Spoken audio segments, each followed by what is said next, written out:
H2 शतरंज के प्यादे। H2 प्रस्तावना। बनारस की एक सर्द रात। बनारस की गलियां जितनी संकरी हैं, उनके राज उतने ही गहरे हैं। गंगा के घाटों पर जलती चिताओं की राख अभी ठंडी भी नहीं हुई थी कि शहर के दूसरे कोने में एक और अंत की तैयारी हो चुकी थी। दशाश्वमेध घाट से दूर एक पुरानी हवेली के बंद कमरे में मेज पर बिछी बिसात पर एक हाथ बढ़ा। सफेद वजीर ने काले बादशाह को घेर लिया था। शह और माथ एक भारी आवाज गूंजी। सामने बैठा शख्स खामोश था। उसके चेहरे पर खौफ नहीं, बल्कि एक अजीब सी मुस्कान थी। बाहर मणिकर्णिका की आग तेज हो रही थी और शहर की किस्मत का नया खेल शुरू हो चुका था। A4 अध्याय 1 अजनबी की दस्तक। आर्यन खन्ना के लिए बनारस सिर्फ एक असाइनमेंट था। दिल्ली की चकाचौंध से दूर एक क्राइम रिपोर्टर के तौर पर वो यहां एक पुराने कोल्ड केस की तहकीकात करने आया था।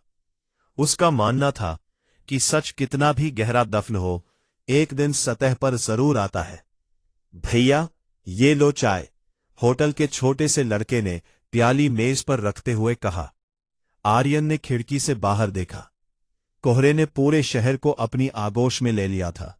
उसके पास केवल एक धुंधली तस्वीर थी और एक नाम, पंडित जी। अभी उसके कमरे के दरवाजे पर दस्तक हुई। रात के 2 बज रहे थे। आर्यन ने सतर्क होते हुए दरवाजा खोला। सामने एक बूढ़ा आदमी खड़ा था, जिसकी आंखों में एक अजीब सी चमक थी। खोज रहे हो जिसे? वो खुद तुम्हें खोज रहा है बेटा, बूढ़े ने कांपती आवाज में कहा। आप कौन हैं और आप किसके बारे में बात कर रहे हैं? आर्यन ने उसे अंदर आने का इशारा किया। बूढ़ा अंदर आया और मेज पर रखे उसके कागजों को देखने लगा। उसने एक पुरानी डायरी निकाली और आर्यन की तरफ बढ़ा दी। ये डायरी उन पन्नों की गवाह है जिन्हें इतिहास ने फाड़ दिया था। 1994 का वो कत्ल सिर्फ एक हादसा नहीं था, वो एक शुरुआत थी। आर्यन ने डायरी खोली। पहले ही पन्ने पर खून के सूखे निशान थे और नीचे एक ही वाक्य बार बार लिखा था। बिसात बिछ चुकी है, अब प्यादों की बारी है। अध्याय 2 बीते कल का साया। अगली सुबह आर्यन उस पते पर पहुंचा जो डायरी में लिखा था, नवाबों की कोठी। अब वो कोठी एक खंडहर बन चुकी थी। आसपास के लोग वहां जाने से कतराते थे। कहा जाता था कि उस कोठी के मालिक ठाकुर विक्रम सिंह एक रात अचानक गायब हो गए और फिर कभी नहीं मिले। आर्यन जैसे ही कोठी के अहाते में घुसा, उसे महसूस हुआ कि कोई उसका पीछा कर रहा है। वो पीछे मुड़ा, लेकिन वहां कोई नहीं था। सिर्फ सूखे पत्तों के उड़ने की आवाज आ रही थी। कोठी के अंदर का नजारा और भी डरावना था। धूल से सनी दीवारें और टूटे हुए झूमर। तभी उसकी नजर दीवार पर टंगी एक बड़ी सी पेंटिंग पर पड़ी। वो ठाकुर विक्रम सिंह की थी, लेकिन अजीब बात यह थी कि पेंटिंग में ठाकुर के हाथ में एक काला वजीर था। यहां क्या कर रहे हो? एक तीखी आवाज ने आर्यन को चौंका दिया। सामने एक युवती खड़ी थी। उसकी आंखों में गुस्सा और शक साफ दिख रहा था। मैं आर्यन, दिल्ली से हूं। इस कोठी के बारे में कुछ जानकारी चाहिए थी, आर्यन ने संयत होकर कहा। मैं मीरा हूं, विक्रम सिंह की पोती, और यहां जानकारी नहीं, सिर्फ मौत मिलती है। बेहतर होगा तुम वापस चले जाओ, मीरा ने 2 टोक शब्दों में कहा। अध्याय 3 खंडहरों की गूंज। मीरा की आंखों में जो डर था, वो आर्यन को अंदर तक झकझोर गया। सिर्फ मौत मिलती है, आर्यन ने दोहराया। मिस मीरा, मैं यहां किसी की मौत का तमाशा देखने नहीं, बल्कि उस सच को खोजने आया हूं जो पिछले 30 सालों से इस कोठी की दीवारों में कैद है। मीरा ने एक ठंडी आह भरी। उसने चारों ओर देखा, जैसे उसे डर हो कि दीवारें भी सुन रही हैं। सच ये है कि मेरे दादाजी ने एक ऐसी चाल चली थी जिसने शहर के सबसे शक्तिशाली लोगों को मात दे दी थी। लेकिन वो ये भूल गए थे कि शतरंज के खेल में वजीर मर जाए तो खेल खत्म नहीं होता, प्यादे वफादारी बदल लेते हैं। तभी कोठी के बाहर एक काली गाड़ी आकर रुकी। 3 नकाबपोश आदमी हाथ में हथियार लिए नीचे उतरे। मीरा का चेहरा सफेद पड़ गया। तुम्हें यहां नहीं आना चाहिए था। आर्यन ने मीरा का हाथ पकड़ा और उसे कोठी के पिछले हिस्से की ओर ले भागा। संकरी गलियों और टूटी हुई दीवारों के बीच से होते हुए वे एक तहखाने के दरवाजे तक पहुंचे। अध्याय 4 तहखाने का राज। तहखाना अंधेरे से भरा था और वहां पुरानी किताबों और नमी की गंध आ रही थी। आर्यन ने अपने फोन की टॉर्च जलाई। वहां एक पुरानी मेज थी जिस पर बिल्कुल वैसा ही शतरंज का बोर्ड बिछा था जैसा आर्यन ने सपने में देखा था। ये मेरे दादाजी का गुप्त कमरा है, मीरा ने फुसफुसाते हुए कहा। आर्यन ने गौर किया कि बिसात पर मोहरे अजीब तरीके से रखे थे। उसने एक प्यादे को छुआ और अचानक दीवार का एक हिस्सा खिसक गया। पीछे एक तिजोरी थी। इसके अंदर क्या है? आर्यन ने पूछा। वो सबूत जो बनारस के पंडित जी का असली चेहरा बेनकाब कर सकता है। पंडित जी कोई पुजारी नहीं बल्कि इस शहर के अंडरवर्ल्ड और राजनीति का वो चेहरा है जिसे कोई नहीं देख पाया। जैसे ही आर्यन ने तिजोरी को हाथ लगाया, कमरे में एक अलार्म गूंज उठा। ऊपर से भारी जूतों की आवाज आने लगी। वे लोग तहखाने तक पहुंच चुके थे। अध्याय 5 बनारस की सड़कों पर पीछा। भागो! आर्यन चिल्लाया। वे तहखाने के गुप्त रास्ते से सीधे गंगा के घाट की ओर निकले। रात का सन्नाटा अब गोलियों की गूंज से टूट चुका था। आर्यन और मीरा मणिकर्णिका घाट की तंग गलियों में दौड़ रहे थे। पीछे से आती गाड़ियों की हेडलाइट्स की रोशनी उनके साए को डरावना बना रही थी। हमें पुलिस के पास जाना चाहिए, मीरा हांफते हुए बोली। नहीं, आर्यन ने उसके दीवार के पीछे खींचते हुए कहा। पुलिस के आधे बड़े अधिकारी खुद उस गिल्ड के सदस्य हैं। हमें उस इंसान को ढूंढना होगा जो इस खेल को बाहर से देख रहा है। तभी आर्यन के फोन पर एक मैसेज आया। अनजान नंबर से था। घाट नंबर 84 पर पहुंचो, नाव खड़ी है, तुम्हारी हार अभी तय नहीं हुई है। अध्याय 6 आधी रात की नाव। घाट पर एक पुरानी सी नाव खड़ी थी। मल्लाह ने अपना चेहरा ढका हुआ था। जैसे ही वे नाव पर चढ़े, मल्लाह ने चप्पू चलाना शुरू किया। बीच गंगा में पहुंचकर मल्लाह रुका और अपनी चादर हटाई। ये वही बूढ़ा आदमी था जो आर्यन के होटल आया था। तुम? आर्यन हैरान रह गया। शंकर है। मैं तुम्हारे पिता का सबसे करीबी दोस्त था, आर्यन। और ये जो तुम देख रहे हो, उसने बिछी हुई बिसात की ओर इशारा किया। ये कोई खेल नहीं, ये तुम्हारे परिवार का अभिशाप है। शंकर ने बताया कि आर्यन के पिता, जो खुद एक पुलिस अफसर थे, ने पंडित जी के खिलाफ अभियान छेड़ा था, लेकिन उन्हें अपनों ने ही धोखा दिया। उन्हें इसी गंगा में डुबो दिया गया था, लेकिन उनकी लाश कभी नहीं मिली। तो क्या मेरे पिता जिंदा है? आर्यन की आवाज कांप रही थी। शंकर ने आसमान की ओर देखा। वो जिंदा है या नहीं, ये तो पंडित जी ही जानते हैं, लेकिन उन्होंने तुम्हारे लिए एक संदेश छोड़ा था। जब वजीर खतरे में हो तो ऊंट की चाल देखो। अध्याय 7 षड्यंत्र का जाल। नाव जैसे ही दूसरे किनारे पर लगी, कुछ गुंडों ने उन्हें घेर लिया। इस बार उनके हाथ में बंदूकें नहीं बल्कि तलवारें थीं। एक लंबा तगड़ा आदमी सामने आया। उसके गले में रुद्राक्ष की माला थी और माथे पर गहरा तिलक।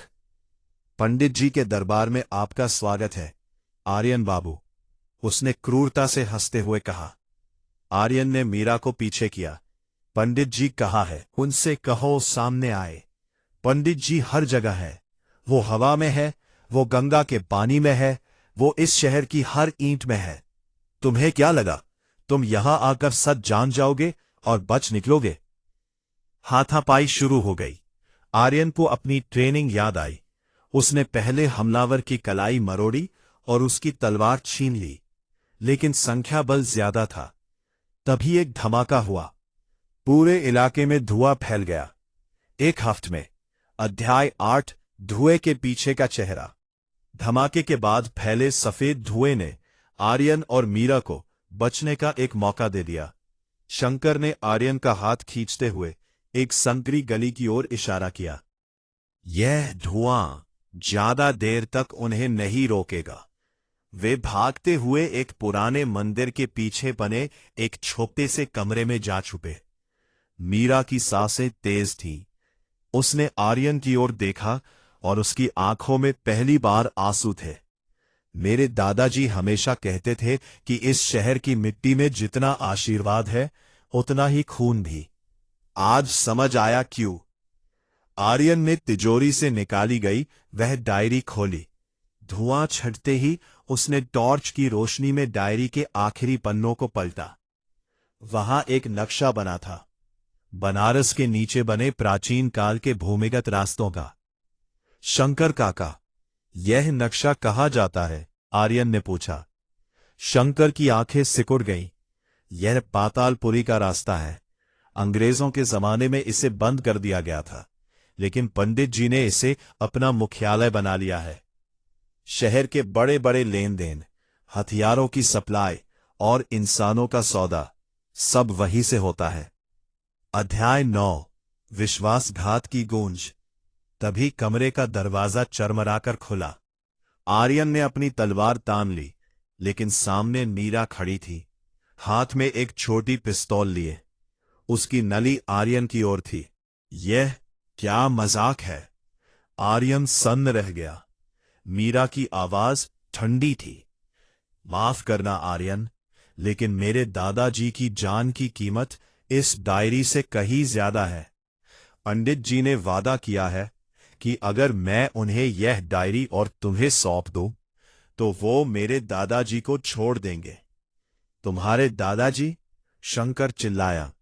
वो तो 10 साल पहले मर चुके हैं। मीरा, तुम्हें पंडित जी ने झूठ बोला है। मीरा के हाथ कांपने लगे। उन्होंने मुझे उनकी आवाज सुनाई थी। वो जिंदा है। इसी खींचतान के बीच कमरे की छत से रस्सियों के सहारे 4 कमांडो नीचे उतरे। ये गिल्ड की स्पेशल टीम थी। उन्होंने पलक झपकते ही आर्यन और शंकर को काबू में कर लिया। मीरा अपनी पिस्तौल नीचे कर चुकी थी और फूट फूट कर रो रही थी। अध्याय 10 पंडित जी का दरबार। आर्यन की आंखों पर पट्टी बांध दी गई। जब पट्टी खुली तो वह एक विशाल हॉल में था। चारों ओर मशालें जल रही थी। हॉल के बीचों बीच संगमरमर की एक विशाल शतरंज की बिसात बनी थी। वहां खड़े मोहरे असली इंसान थे, जिनके गले में जंजीरें थी। बिसात के दूसरी ओर एक ऊंचे सिंहासन पर एक व्यक्ति बैठा था। उसके चेहरे पर नकाब था, लेकिन उसकी आवाज में वो खनक थी जिसे आर्यन पहचानता था। स्वागत है आर्यन, तुम्हारे पिता ने भी इसी बिसात पर अपनी आखिरी चाल चली थी। आर्यन का खून खौल उठा। कौन हो तुम? नकाब हटाओ। नकाब हटा और आर्यन के पैरों तले जमीन खिसक गई। वह कोई और नहीं बल्कि दिल्ली का वही रिटायर्ड आईजी विक्रम खन्ना था, जिसे आर्यन अपना ताऊ जी कहता था। आप? आर्यन हकलाया। सत्ता का मोह बहुत बुरा होता है बेटा, विक्रम ने मुस्कुराते हुए कहा। तुम्हारे पिता बहुत ईमानदार थे। उन्होंने इस गिल्ड को खत्म करने की कोशिश की, इसलिए उन्हें इस बिसात का प्यादा बनना पड़ा। और आज तुम मेरे घोड़े बनोगे या मुर्दा? चुनाव तुम्हारा है। अध्याय 11 आखिरी बिसात, द ग्रैंड फिनाले। विक्रम ने इशारा किया और 2 प्यादों कैदियों को बिसात पर आगे बढ़ाया गया। अगर तुम जीत गए आर्यन, तो तुम और ये लड़की मीरा आजाद हो जाओगे। अगर हारे तो गंगा की लहरें तुम्हारा इंतजार कर रही है। आर्यन को बिसात पर खड़ा कर दिया गया। उसे समझ आया कि यह सिर्फ दिमाग का खेल नहीं था। हर चाल के साथ किसी की जान जा रही थी। मीरा को वजीर की जगह खड़ा किया गया था और उसके गले में एक रिमोट बम लगा था। शंकर काका, जो घायल थे, कोने से चिल्लाए, आर्यन, याद करो तुम्हारे पिता का संदेश। जब वजीर खतरे में हो तो ऊंट की चाल देखो। आर्यन ने बिसात को ध्यान से देखा। उसे समझ आया कि बिसात के खाने दरअसल गुप्त बटन थे। ऊंट, बिशप की तिरछी चाल वाले खानों पर कुछ खास निशान थे। आर्यन ने रिस्क लिया। वह अपनी जगह से कूदा और सीधे तिरछी दिशा में बने ऊंट के खाने पर वार किया। एक जोरदार धमाका हुआ। हॉल की लाइटें गुल हो गईं और फर्श के नीचे से पानी का फव्वारा फूट पड़ा। यह प्राचीन जल निकासी तंत्र था जिसे आर्यन ने सक्रिय कर दिया था। अध्याय 12, राख और इंसाफ। चारों ओर अफरा तफरी मच गई। आर्यन ने अंधेरे का फायदा उठाकर मीरा की गर्दन से बम निकाला और उसे विक्रम की ओर उछाल दिया। यह खेल अब खत्म हुआ, ताऊ जी। धमाके ने सिंहासन को उड़ा दिया। हॉल में पानी भरने लगा था। आर्यन ने मीरा और घायल शंकर काका को कंधे पर लादा और उसी गुप्त नक्शे की मदद से बाहर की ओर भागा। पीछे पातालपुरी का वह साम्राज्य ढह रहा था। बनारस की सुबह की पहली किरण गंगा की लहरों पर पड़ रही थी। आर्यन के पास अब वो डायरी नहीं थी, लेकिन उसके फोन में उन सभी कुछ डले हैं दस्तावेजों की तस्वीरें थीं जो उसने तहखाने में खींची थीं। शहर के कई सफेद पोश चेहरों के नकाब अब उतरने वाले थे।